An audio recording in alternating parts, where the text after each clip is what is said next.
தமிழ்நாட்டின் பல இடங்களில் திமுகவிற்காக ஸ்டாலினிற்காக வாக்கு கேட்டு வந்தவர்கள் விரட்டி அடிக்கப்படுகிறார்கள் பொதுமக்களால். அதில் ஒரு சில காட்சிகளை இங்கே காணுங்கள். முதலில் திண்டுக்கல் லியோனியை விரட்டுகிறார்கள் மக்கள். அந்த காட்சியை காணுங்கள்.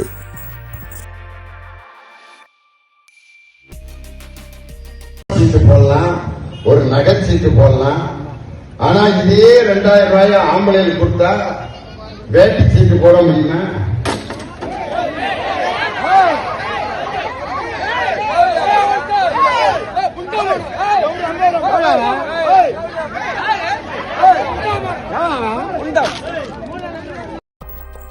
மதுரையில் முஸ்லிம் பகுதிக்கு வாக்கு கேட்டு சென்ற திமுகவினரை விரட்டி அடிக்கும் முஸ்லிம் மக்கள், குறிப்பாக பெண் முஸ்லிம் மக்களும் இங்கே இவர்களை விரட்டி அடிப்பதை இந்த வீடியோவில் காணுங்கள். உதயசூரியன் சின்னத்தை தாருங்கள் என கேட்டு இதே உங்கள் இல்லங்களை தேடி உங்கள் அன்பான ஆதரவை நாடி வழிநடந்து கொண்டிருக்கிறார்.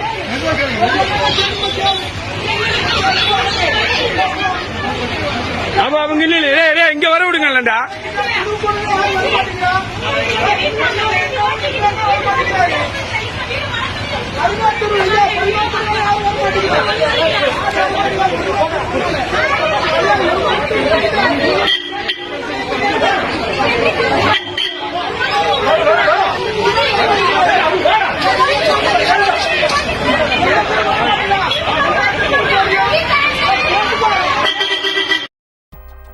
ஓட்டுக்கு 1000 ரூபாய் கொடுத்து வெற்றி பெற்று விடலாம் என்று கனவு கண்டு கொண்டிருக்கிறார் மு.க. ஸ்டாலின். ஆனால் அது மிகப்பெரிய தோல்வியில்தான் முடியும்.